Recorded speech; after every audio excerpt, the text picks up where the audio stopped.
Welcome back to Movies TV Mad. You can follow me on Twitter at Movies TV Mad, and a very warm welcome to Thursday's edition of the DC Universe Daily. On today's show, later on today, or maybe already by the time this video has uploaded, there will be a brand new trailer for Shazam! Fury of the Gods. Very exciting. We will discuss it.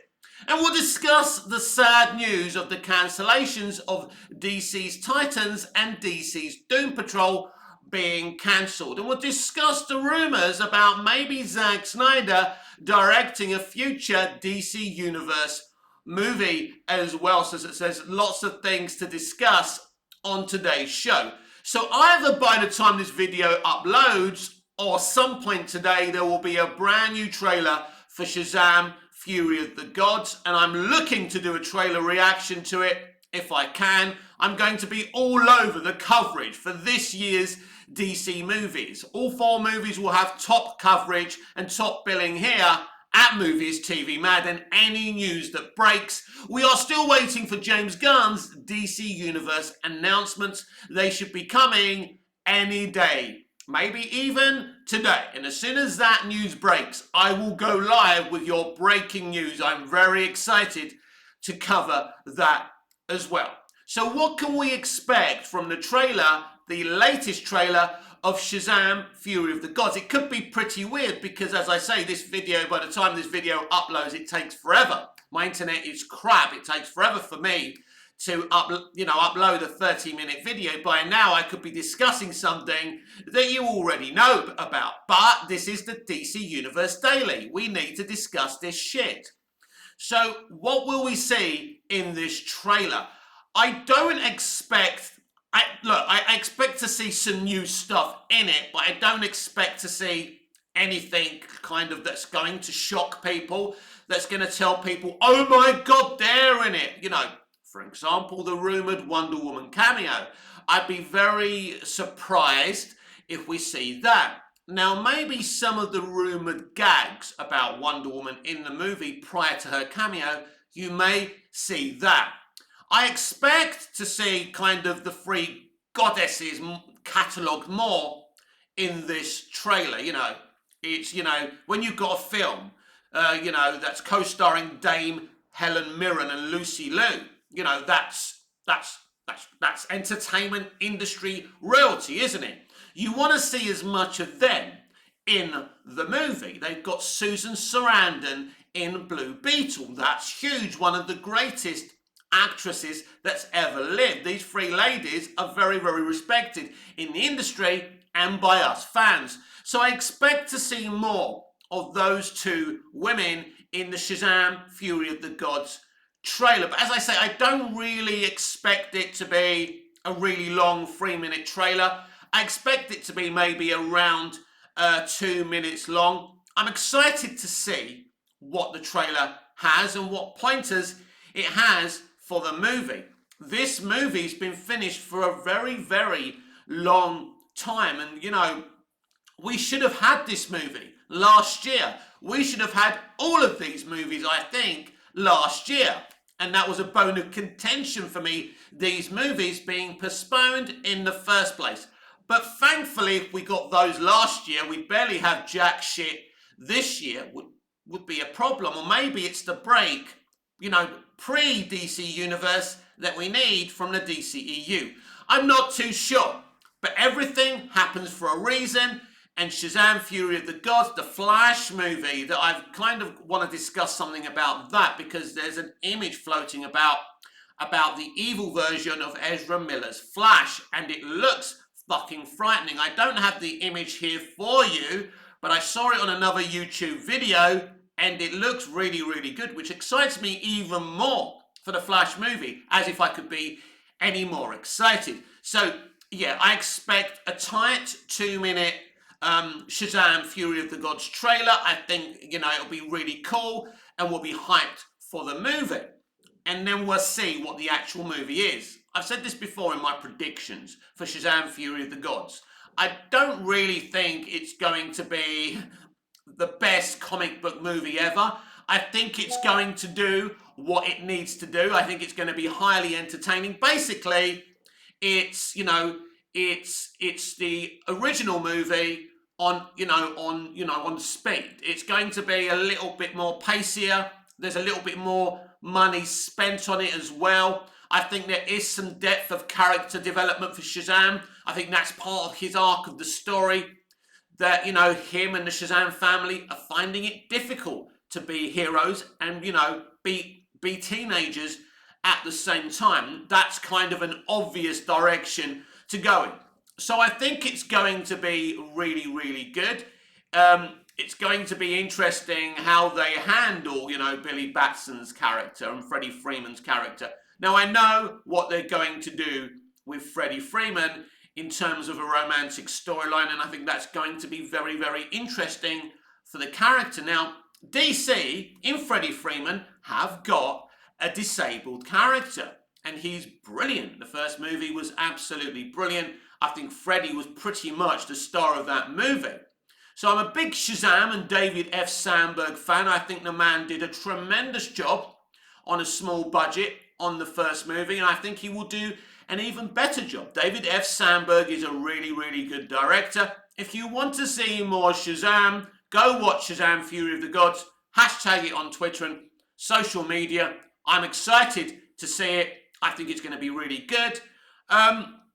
Box office we've discussed before. I don't see it like breaking the bank or anything. I think it will make solid to middling money. Hope I'm wrong about that, but I don't see it kind of being really, really high in box office. But then nobody saw Aquaman, the first movie, make over $1 billion. Sadly, considering it came straight after the disaster, that's Justice League. Now, before I move on to the cancellations of DC's Titans and Doom Patrol, I saw something that was ridiculous the other day. DC's YouTube account put a clip from Justice League up. Ridiculous. It was the one when Batman is telling the Flash, save one, when the Flash is really nervous because he's seen Steppenwolf and he's really scared. I mean, anyone who sees Steppenwolf in that horrible helmet that Joss Whedon gave him, because apparently Zack Snyder's version, apparently Zack Snyder's version was too scary. I think Zack Snyder's version was stunning and compelling. Scary? No. I don't think any kids had nightmares about Snyder's Steppenwolf. So there are still problems at DC, even though we're heading with a new direction with David Zaslav and Warner Brothers Discovery and James Gunn and Peter Safran. This shit is still going on. And James Gunn is still having to put out fires. Because last night when I was asleep, I mean, to you Americans, it was probably still like on the same day. I don't know how it works, right? It's confusing. I live in Europe, Cyprus. You live in America. It's one day where you are, and it's another day where I am. Anyway, so it's been announced that DC's Titans and Doom Patrol have been cancelled by WBTV. This is something every fan has been discussing ever since the sale of the CW, one of many decisions, controversial decisions, that David Zaslav has made since taking over. I believe for the company's future and financial health, it was very, very important. The CW was being run at a loss. It was a rating-starved network. During the Smallville days, they kept Smallville going just to keep the CW going. Now, when it was the WB, it was a thriving channel that had the potential for really high ratings. It had animation, it had Buffy, as I say, it had Smallville, Supernatural. It was a huge channel. But then when CBS and WB went into business together with that network, something changed, and I don't know what it was. The CW has been a struggling channel for a very long time, and I remember when Dawn Ostroff took over that channel during season 8 of Smallville. They renewed season 8 and called the CW a network for young women.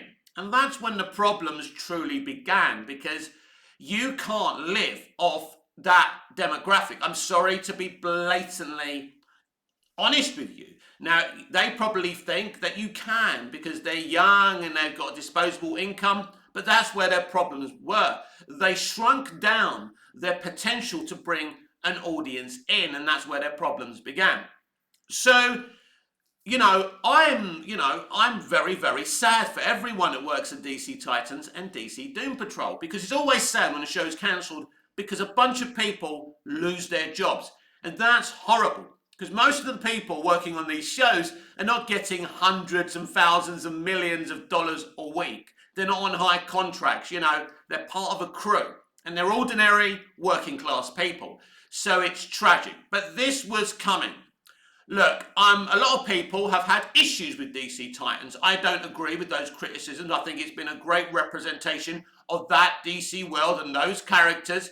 And I think the cast and the showrunners and the producers have done a great job. And I think Jeremy Carver's Doom Patrol, especially in season 1, was some of the best superhero live action shit I have ever seen. And I'm saying even above Smallville, which is my go-to for DC TV. It was that good. What you normally see with anything produced by Greg Berlanti, it always has a good start and a middling kind of rest of seasons. Now, Arrow had 2 great seasons. I think The Flash had 2 great seasons. And then they started to devolve as shows. But the Arrowverse was expanded, and that's what, like Smallville was holding up the CW, Arrowverse ended up holding up the CW. But with the sale of the CW, these decisions have been made to cancel all of these shows. One fan came onto Twitter and said it's because of James Gunn and Peter Safran's new DC universe. James Gunn rightly denied this. It has nothing to do with James Gunn. These are David Zaslav initiatives to raise money. This is a debt-ridden company, and they are trying to build up the DC brand and the studio and the television company and, HBO Max to boot. And that's why these decisions have been made. Now, I'm an optimist. I believe there's a small chance that Titans and Doom Patrol could be saved by another streamer. Highly unlikely, but as I say, I'm an optimist. So they've been great shows. Now, will Titans and Doom Patrol's fate befall Superman and Lois? That's the $100 billion question. The simple answer is, it's more than likely they will cancel Superman and Lois as well. But nothing is set in stone. I'm just a guy telling you my opinion. I hope that Superman and Lois maybe can become an exclusive HBO Max show. But here's the thing. They could have done that with DC Titans and DC Doom Patrol instead of cancelling those shows. Clearly, they know the numbers. They know the kind of numbers that those shows make, and it just wasn't worth their time. Now, someone else could pick up those shows. It happens all the time. Something gets cancelled and it gets saved. Channel 5 cancelled the long-running Australian soap opera Neighbours late last year, and now it's going to be on Freevee, an Amazon Prime company. And I'm very happy because I'm a big fan of that show. I've been watching that show since I was a kid at secondary school. So things are saved all the time. So if you're a huge fan of Titans and Doom Patrol and you've woken up to stick this video on and you're a bit upset, don't lose hope yet. There's a big chance, not a big chance, but there's a chance that these shows could still be saved. Who knows? As I say, I'm an optimist. But yeah, Superman and Lois, and now, going to be, premiering later this year, or some point this year, their 3rd season. That's not a long run for a TV show. Now, I think when Titans is done, is it 4 or 5 seasons? I'm not sure. I don't know, actually. And Doom Patrol, I think they've at least done 4 seasons, have they? Something like that. So they've had a bit of a more expanded run than Superman and Lois. This is Superman. It's difficult because James Gunn is planning to cast his own brand new Superman. Now, I believe that James Gunn is going to be working in the parameters of the multiverse, just like Walter Hamada was going to do. And when you have a multiverse, you can have different versions of these characters. But yeah, I think the potential of Superman and Lois being cancelled is really, really high. And it's a shame, no matter what they do, all we can do as fans is support it. They've just, cast Michael Colditz, a brilliant actor, as Lex Luthor. It's huge casting. So you never know. That show could be saved, but I think it's highly unlikely. And I think that show will go the same way as DC Titans and DC Doom Patrol. The era of Arrowverse and Greg Berlanti shows is over. Now he will be working on a brand new DC show over on HBO Max, which is a Jon Stewart Green Lantern show. I really hope they chuck as much money at that show as possible. And we'll see if that's going to be part of the one-story DC Universe arc. I suspect this is part of the reason why they did away with their original idea to have a Green Lantern Corps TV show, which was going to span different eras and different decades. I mean, it was a really, really exciting idea, and it's a shame they put a stop to it. So we'll see what happens there. So, yes, very sad that Doom Patrol and Titans is done, but you'll always have the episodes that exist to re-watch. As I say, it's a tragedy, but it wasn't a tragedy we didn't know was coming. Now, there has been an image of the evil Flash from the Flash movie, and he looks really, really scary. And I think you are going to be surprised by this film. The element of scares it has. There is a lot of dark elements once we go into Flashpoint. And I think that's always very important with Geoff Johns' graphic novel. There is this scary element of the Flashpoint universe where it is darker, it is scarier. It does make Barry realise, what the fuck have I done? It's a dark world, and all the characters that have existed in the original timeline, they're a lot scarier in the Flashpoint universe as well. So there's, I think there's this really dark, unwavering kind of nature of the Flashpoint universe. So I think this is the movie all DC fans mostly are looking forward to. When I talk to people, they're looking forward to the Flash movie and Blue Beetle, and rightfully so. I think Shazam! Fury of the Gods, as we've already discussed, will be a great, exciting DC movie. I don't think people will hate it. I think people will love it.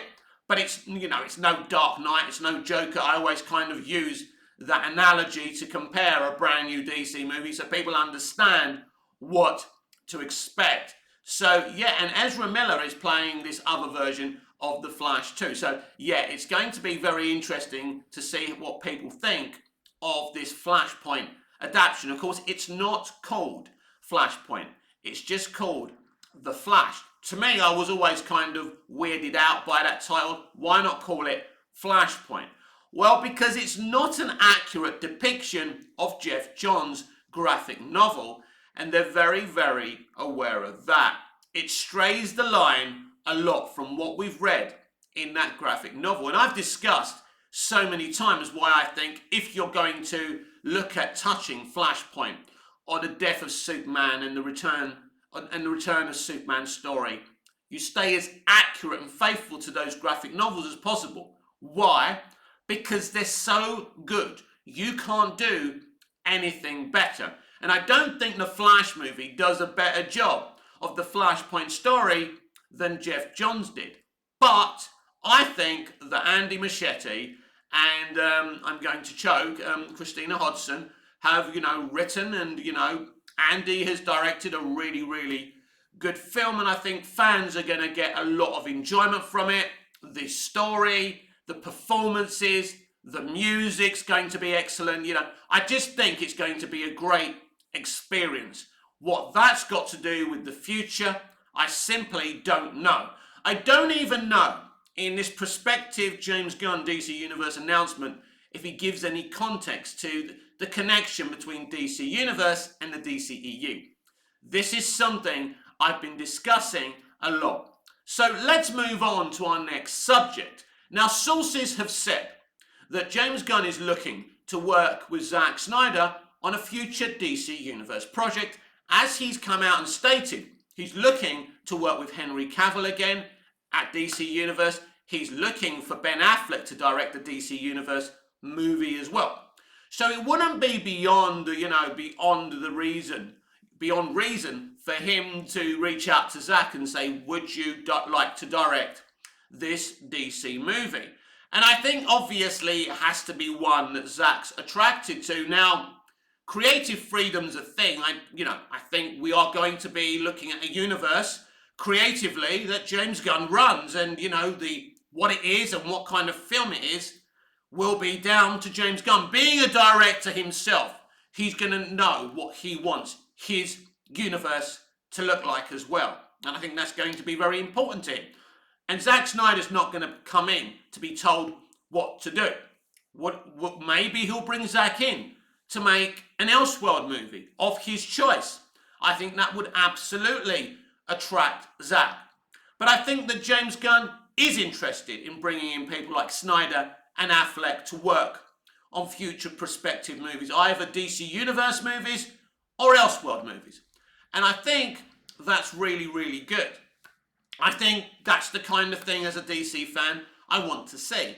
Will this calm the swell of antagonism between James Gunn and the Snyderverse stands? I don't know if anything can calm that down.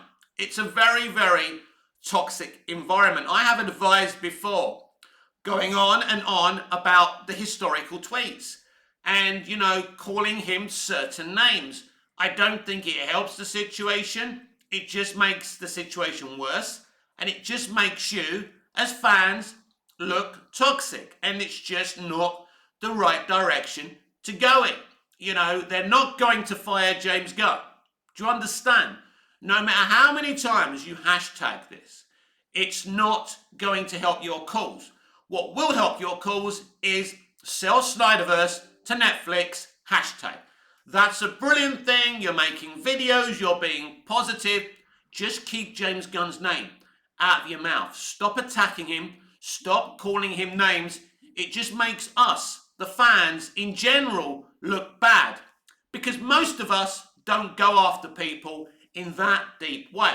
And I think that's right. And I think it's proper. There is a kind of, respectability of fans, and we don't start swearing at directors, attacking directors, threatening directors, making huge accusations about directors. I saw one about the connection between Justin Roiland and James Gunn. Well, again, they're marrying things together, adding 2 and 2 and getting 600. These are not good moves. We know there's lots of problematic issues within the DC cinematic universe since Man of Steel. I spoke about them, putting out a clip from Justice League. That is utterly toxic. No one wants to see that. Everyone embraced the Snyder Cut. That's the Justice League movie we see as part of the old DCEU. And just keep it that way. What's the point of releasing that scene? I don't understand the whole idea of that. That was just absolutely ridiculous. It's happening. And it just proves a lot of the same people are still behind the scenes at WB. We thought a new broom would sweep clean. But that, my friends, is not what's happening. I think with James Gunn's plans of having one story within, movies, TV, especially animation and gaming, I think cancellations of DC's Titans and Doom Patrols are important.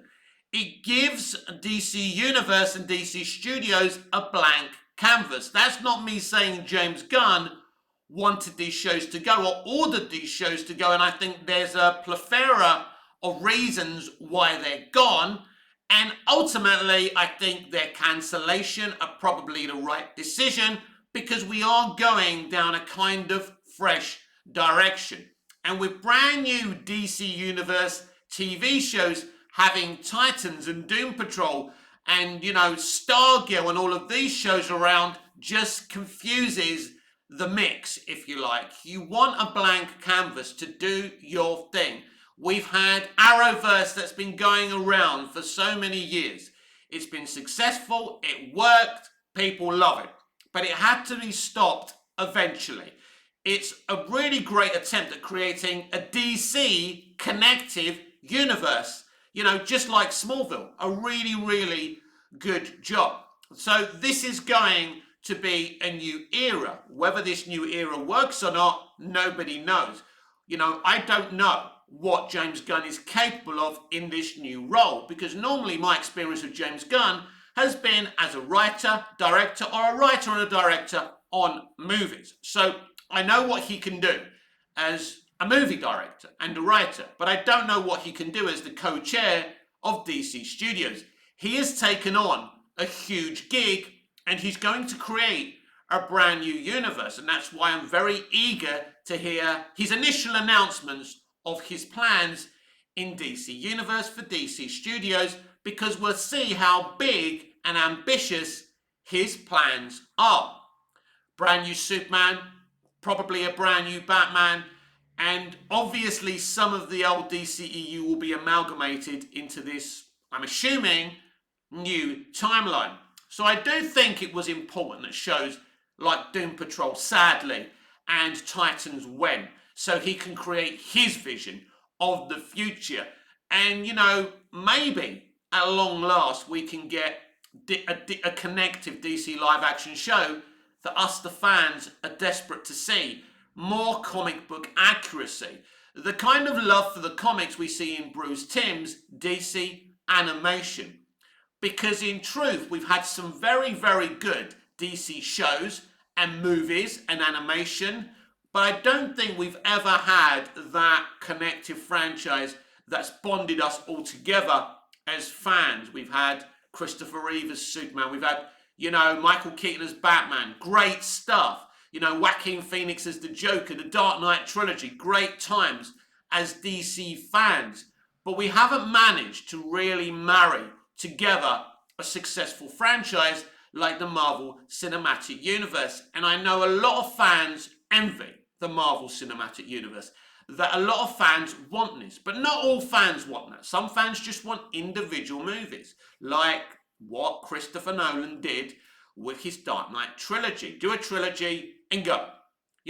Matt Reeves is doing a similar thing right now, and maybe even Todd Phillips will get a trilogy with his Joker. Or maybe he's actually doing his Black Label idea, which he suggested to WB, and they said, well, do the first movie and see how you get on. Well, he got on pretty well. So he's got a sequel as well. And Lady Gaga is finally on the set of Joker 2. Joker Folie à Deux, which I never pronounce properly. So I'm very, very excited. So you should expect very soon an on-set image of Lady Gaga appearing in her Harley Quinn makeup, I would assume. Or at least when she's in the asylum initially. So that's exciting. And now that I've heard that she's on set, I'm looking forward to that on location picture. And I think she's going to look remarkable. I think she's going to be brilliant. And I think this film will be another Oscar and controversial juggernaut, but definitely an Oscar juggernaut, because I think that's the level that Todd Phillips works in. We're very lucky to have Todd Phillips. Todd Phillips is a genius. He's a comical genius, but with Joker, he proved he could make a really serious movie. Todd Phillips never claimed that he was making any social commentary with the first Joker. In fact, he denied he was making any social commentary. I don't believe him. I believe the Joker has huge, good social commentary about mental illness. Not mentally ill men, but mentally ill people in general, and the lack of support that we give them in our society, and how bad and how a lack of support they had back in the 80s, where the Joker movie, the first Joker movie, is set. And I think it was a very important piece of social commentary. But the SJWs and the extremists believe he was just excusing bad men. That's not what he was doing. But unfortunately, to this extremist, horrible, toxic movement, everything is either black or white. That may be how the world works on social media, but in the living, breathing world, that's not how it works. I absolutely loved that. He was looking after his ill mother. He lost his medication and counseling for his mental illness, and everything was getting to him. Also, you have this added brilliant narrative of not knowing if the film we're seeing is fact or fantasy. There's certain elements you know are fantasy in the film. There's certain elements that you're just not sure about as well. So I think that's a great element because you really see a mentally ill man fantasizing, right? And someone, you know, who's living in urban blight, someone who's kind of not even working class, he's even lower than that. And, you know, seeing how people struggle in this world, especially with mental illness. So this is one of the greatest, most personal DC movies to me, especially with obviously the struggles I've had with mental illness in my life. In fact, at the time, I was living with my disabled parents and caring for them. So, you know, it was a very important film for me. But unfortunately, because it wasn't about the struggles of a female, the PC Brigade didn't like it.